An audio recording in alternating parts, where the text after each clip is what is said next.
सही भाई को नमस्कार। आशा करता हूँ आप लोग सभी घर पर स्वस्थ होंगे। 8th ए में पार्ट नंबर 2 चल रहा था। इससे पहले आपने स्वास्थ्य शिक्षा पढ़ी।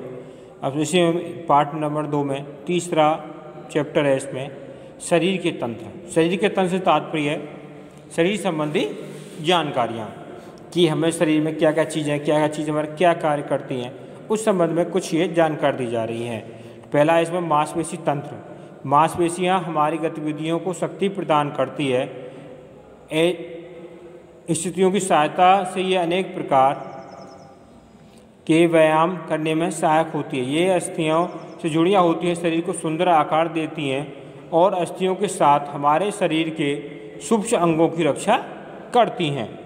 मांसपेशियाँ कोशिकाओं के उपयुक्त पौष्टिक पदार्थों से हमारी गतिविधियों के लिए शक्ति प्रदान करती है। यह शक्ति पौष्टिक पदार्थ के ऊर्जा तथा ऊष्मा में बदलने में यांत्रिक शक्ति के रूप में प्राप्त होती है। मांसपेशियाँ हमारे शरीर के भार का लगभग 45 हिस्सा होता है।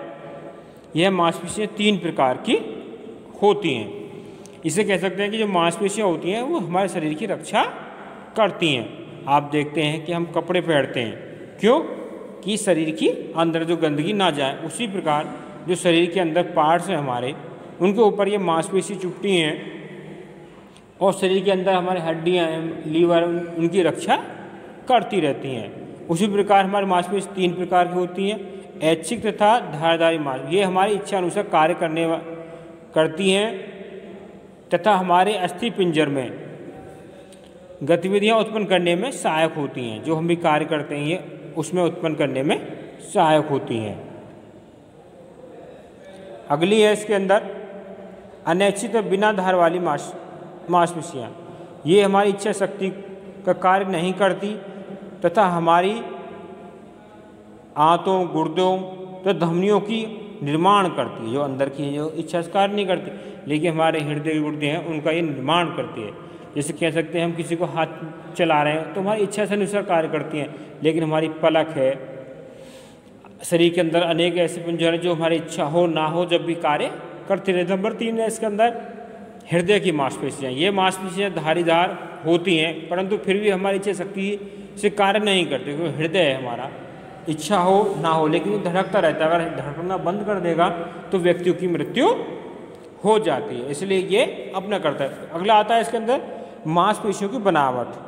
हमारा संबंध अत्यधिक ऐच्छिक मांसपेशियों से है, अतः इसकी बनावट का हमें ज्ञान होना चाहिए। मांसपेशी का निर्माण हजारों धागों से होता है। यह धागा एक कोशिका होती है जो कि एक लचीली झिल्ली के समान दिखाई देती है। यह मांसपेशी कोशिकाओं एक कोशिका छिद्र केंद्र तरल पदार्थ तथा लंबे धागे होते हैं। धागे आपस में एक दूसरे से संयोजक ऊतक के कारण जुड़े रहते हैं, परंतु झिल्ली के कारण एक दूसरे के पृथक पृथक भी होते हैं। अगला आता है इसमें रक्त प्रवाह संस्थान। रक्त प्रवाह संस्थान की मुख्य भूमिका हृदय की ओर होती है, जो कि एक शक्ति पंप की तरह कार्य करती है तथा कार्य को विभिन्न भागों में पहुंचाना है। रक्त संस्थान कार्य वाहन नलिका, धमनियाँ, कोशिकाएं, शिराएँ। धमनियाँ हृदय से रक्त ले जाती हैं। धमनियों के विभाजन तथा पुण्य विभाजन में से कोशिकाएं बनती हैं। हमारे शरीर में प्रयोग में आने के पश्चात अशुद्ध हो जाता है, जिसे शिराओं में भेज दिया जाता है। शिराएँ अशुद्ध रक्त को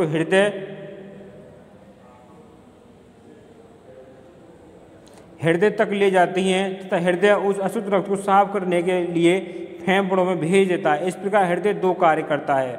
रक्त का सारे शरीर में प्रवाह करना, जिसे हम संस्थानीय प्रभाव कहते हैं। इससे आगे हम चलते हैं। इसके अंदर अगला है रक्त को फेफड़ों में शुद्ध करने के लिए भेजना। यह रक्त प्रवाह को हम फेफड़ों संबंधी कहते हैं। हृदय के ये 2 कार्य इसे बाएं दाएं भाग से पूरे किए जाते हैं। फिर ऐसे रक्त के कार्य जो हमारा ब्लड सर्कुलेशन है उसके क्या कार्य हैं। इसके अंदर है फेफड़ों में ऑक्सीजन को लेकर ऊतकों तक पहुंचता, ऊतकों से कार्बन डाइऑक्साइड को फेफड़ों तक पहुंचाना। नंबर 2, यह आंतों से सोखे गए पौष्टिक पदार्थों को ऊतक कोशिकाओं तक शक्ति का मरम्मत ले जाना, मतलब ये टूट फूट शरीर के अंदर होती है उन तक जाना और उनको मरम्मत कार्य करना। यह कोशिकाओं की गतिविधियों से उत्पन्न होने वाले ऊतक पदार्थों गुर्दों तथा आंतों तक बाहर निकालने हेतु ले जाते हैं। ये श्वेत रक्त कणिकाओं को जीवाणुनाशक शक्ति के कारण शरीर की सुरक्षा का साधन बनाते हैं। अपने में जवाब शक्ति के कारण यह रक्त का अनावश्यक रक्त हो जाता है। ये आपको देखते हैं रक्त कणिकाएँ तरल पदार्थ जिसके 2 अंश होते हैं, अर्थात तरल पदार्थ प्लाज्मा से पाए जाने वाले विभिन्न कोशिकाएँ। ये मानव की श्रृंखला में दिखाई गई है कि इस प्रकार ये दिमाग है, यानी गुर्दे हैं, इन्हीं हिस्सा है, ये फेफड़े अपने जो ऊपर वो चेस्ट के वहाँ होते हैं, ये नलिकाएँ हैं, इस प्रकार इसमें दर्शाया गया है। अगला आता है इसके अंदर टॉपिक है व्यायाम का रक्त प्रभाव संस्थान पर प्रभाव। जो हम व्यायाम करते हैं उससे हमारे शरीर पर क्या प्रभाव पड़ता है। व्यायाम के समय अधिक समय की शक्तिशाली को पूरा करने के लिए ऑक्सीजन पौष्टिक पदार्थ की बढ़ी हुई मांग को पूरा करने हेतु व्यायाम करने वाले बाकू रक्त की पूरी मात्रा को बढ़ाना पड़ता है। शरीर इस मांग को 2 प्रकार से पूरा करने में व्यक्त प्रयत्न करता है। जैसे हम कोई भी व्यायाम करते हैं, शारीरिक करते हैं या कठिन का परिश्रम करते हैं, तो उस स्थान पर ब्लड की ज़्यादा सर्कुलेशन की आवश्यकता पड़ती है, तो ये जगह को व्यायाम रक्त को पहुँचाता है। हृदय गति अथवा नाड़ी की गति को बढ़ाकर जिससे रक्त की अधिक मात्रा प्रवाह के लिए भेजी जा सके। आप देखते हैं कोई कार दौड़ लगाइए तो अगर आप हार्ट बीट देखिए तो बहुत तेज हो जाती है अपनी। दूसरा है ऐसे स्थानों में जहाँ रक्त की आवश्यकता कम हो अथवा टाली जा सके, अर्थात मांसपेशियों की उन्हें ऑक्सीजन की आवश्यकता होती है, भेजना। तो क्रियाकलाप करते हैं जिससे अपना शरीर सही प्रकार से कार्य करता रहता। अगला आता है श्वसन तंत्र। यह शब्द है प्रत्येक जीवधारी वातावरण में ऑक्सीजन लेते हैं तथा कार्बन डाइऑक्साइड छोड़ते हैं। यह सारी प्रक्रिया श्वसन के अंतर्गत आती है। श्वसन का मुख्य अंग फेफड़े होते हैं। फेफड़ों को किसी भी प्रकार की कमी का प्रभाव हृदय पर पड़ता है। श्वसन तंत्र के माध्यम से उत्तेजन तंत्र को सहयोग मिलता है जो कि शरीर के अम्ल आधार संतुलन को नियंत्रित करता है। सामान्यतः फेफड़ों में वायु का प्रवेश करना तथा बाहर निकालना, वायु व रक्त के मध्य गैसों का परिवर्तन, रक्त में गैसों का आना जाना ही श्वसन होता है। भेद।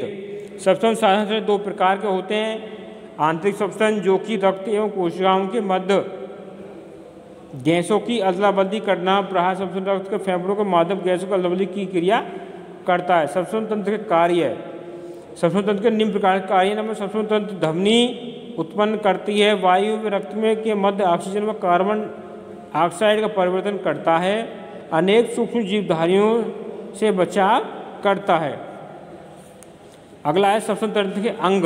मुख्य अंग है नासा मार्ग है। मानव के ऊपरी होठ पर नासिका स्थित होती है जिससे 2 छिद्र होते हैं। ये नासिका छिद्र पीछे की ओर नासा मार्ग होता है। नासा मार्ग प्रवेश द्वारा समीप छोटे छोटे बाल होते हैं जो आप देखते हैं नाक होती है, उसमें 2 छिद्र होते हैं। इसके अंदर एक लार से अंदर तेज पदार्थ होता है और बारी बारी छिद्र होते हैं। जो हम सांस लेते हैं तो कण कीटाणु कण शरीर के अंदर प्रवेश करते हैं, नाक के द्वारा अंदर करते हैं, तो वो रेशे और लेयर उसको चिपका लेती है और अंदर हमारे शुद्ध वायु को भेजती है। इसमें आगे चलते हैं। कंठ, इसे स्वर यंत्र भी कहते हैं। यह वायु में आगमन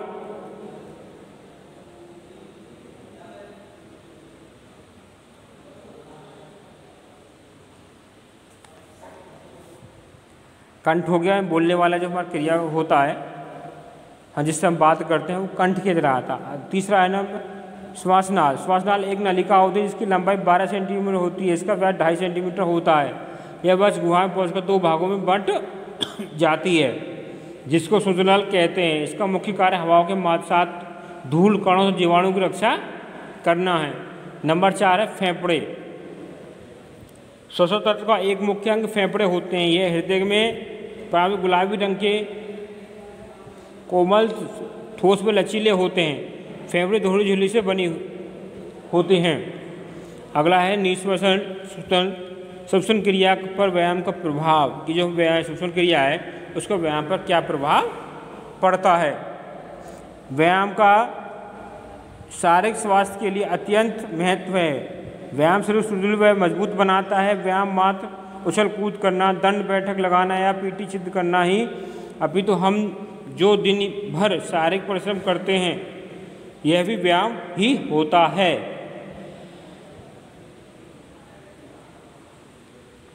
इसलिए इस प्रकार शारीरिक श्रम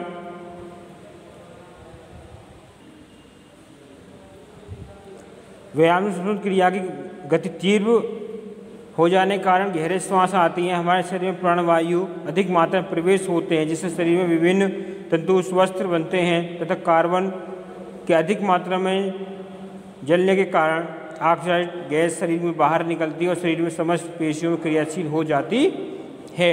इस प्रकार से व्यायाम शरीर के विभिन्न हानिकारक गैसों से तीव्रता के साथ इसका असर होने के कारण शरीर की विभिन्न कोशिकाएं सक्रिय हो जाती हैं, जिससे शरीर के यूरियम आदि पसीने के रूप में बाहर निकल जाते हैं। तत्वों कारण चुस्त फुस्त और रहता है। सभी भाइयों को नमस्कार।